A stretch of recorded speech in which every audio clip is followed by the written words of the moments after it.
On February 24th, 2010, during the Dine with Shamu show at SeaWorld in Florida, guests were enjoying their lunch while watching trainer Dawn Brancheau interact with the star of the show, Tilikum, the largest orca at SeaWorld.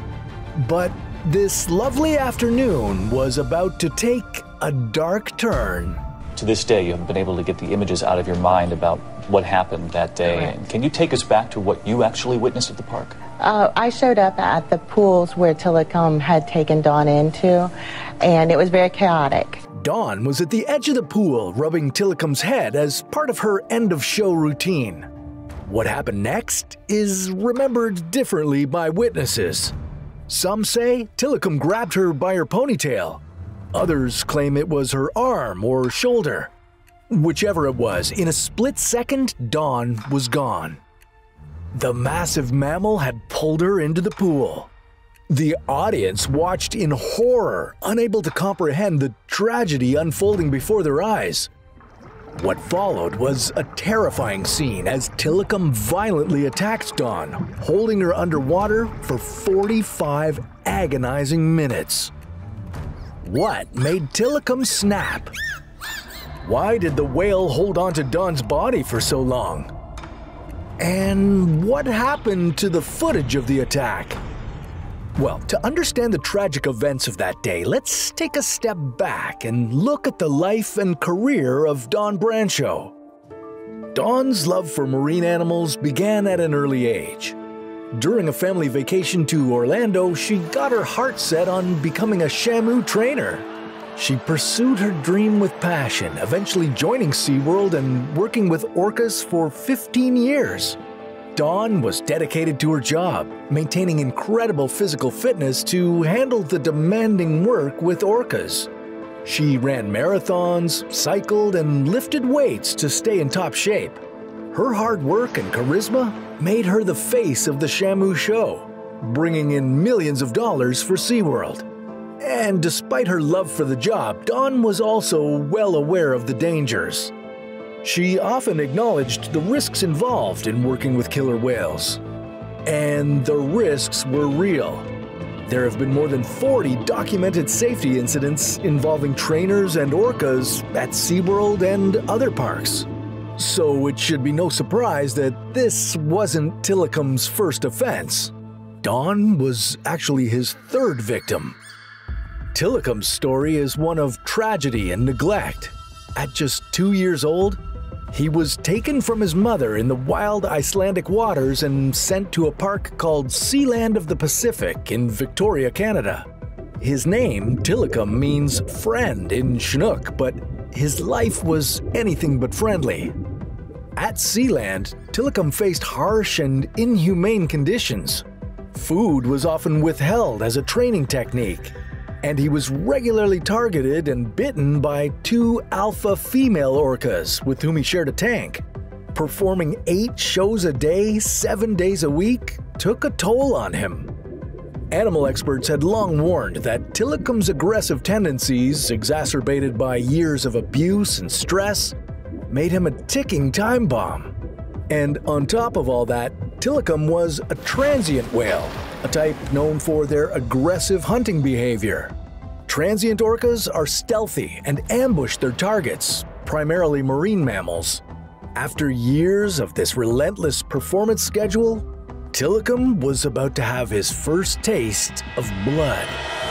The orca's aggression first turned deadly in 1991 with the death of Kelty Byrne. She was a 21-year-old marine biology student who was working at Sealand when she slipped and fell into the pool. She tried to come up for air, but Tilikum dragged her to the bottom of the pool twice, where he and other orcas bit her and held her until she drowned. According to some witnesses, Tilikum grabbed Kelty while the other 2 orcas prevented the park's staff from helping her. This shocking incident led to the closure of Sealand a few months later. Tilikum was transferred to SeaWorld in Orlando, Florida in 1992. 7 years later, the killer whale would claim his second victim. Sheriff deputies have identified the 27-year-old man found dead in a killer whale's tank at SeaWorld. The victim is Daniel P. Dukes from South Carolina. On January 6, 1999, Daniel Dukes, a homeless man, managed to sneak into SeaWorld at night and enter Tilikum's pool. The next morning, Dukes' body was found draped over Tilikum's back. His body was severely mutilated, though SeaWorld claimed he had drowned. The incident raised serious questions about the safety and ethics of keeping such powerful and intelligent animals in captivity. Animal rights activists pointed to the conditions Tilikum was kept in as a major factor in his aggression.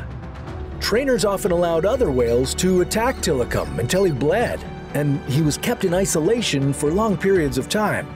Marine mammal trainer Rick O'Barry suggested that Tilikum's violent behavior was a result of extreme boredom and frustration, comparing his captivity to a human living in a bathroom their whole life. And this brings us back to Dawn Brancheau, who always treated animals with love and respect. Despite Tilikum's troubled history, Dawn Brancheau formed a strong bond with him. Some trainers believed that Tilikum loved Dawn, making the attack on her even more shocking. On that fateful day in February 2010, Dawn's routine interaction with Tilikum turned deadly. After pulling her into the water, Tilikum thrashed her around, causing severe injuries. No one knows for sure why Tilikum hung on to Dawn's body for so long underwater. As incredibly intelligent animals, orcas are very deliberate with their actions. Some people believe it was a desperate attempt to fight back. It might have been all the roughhousing, the constant demands of performing, or maybe the compounded years of abuse that finally caused the whale to snap. An autopsy revealed that Dawn died from drowning and blunt force trauma. She suffered broken ribs, a broken sternum, dislocated elbow and knee, and abrasions on her upper back. The death of Dawn Brancheau is the result of drowning and traumatic injuries. Initially, SeaWorld claimed that Dawn had fallen into the pool and it was her fault for having a ponytail near Tilikum. But former trainers and witnesses disagreed. And I got more infuriated when I came home and saw the spokesperson for SeaWorld saying she slipped and fell into the tank, which was not what happened at all.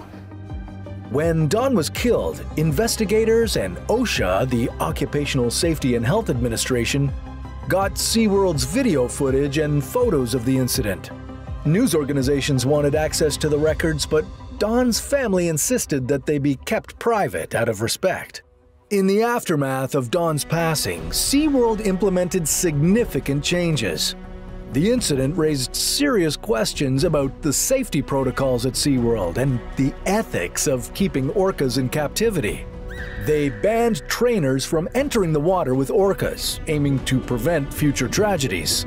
OSHA discovered this wasn't an isolated case. In the 2 decades before Dawn's death, SeaWorld had documented 100 instances of aggression or precursors to aggression, with 12 of the incidents resulting in trainer injuries or death. Dawn's death and Tilikum's story became the focal points of the documentary Blackfish, which exposed the dark side of SeaWorld and the captivity of orcas. The film had a profound impact, leading to a significant drop in SeaWorld's attendance and revenue. Boycott SeaWorld! Public outrage grew and several music artists canceled their performances at SeaWorld in protest. In 2016, SeaWorld announced that they were ending their killer whale breeding program and said that the orcas in their care will be the final generation at the park. We interact with them day in, day out. We're working together and having a lot of fun as well. The tragic death of Dawn Brancheau raised important questions about the ethics of keeping intelligent sentient beings like orcas in captivity. While Tilikum's actions were shocking, they were also a symptom of a much larger problem. Relationships between humans and wild animals will always be dangerous. And some people, like the crocodile hunter, push their luck to the limit until one day it's all over. Discover the facts surrounding the stingray sting that ended Steve Irwin's life right here on How to Survive.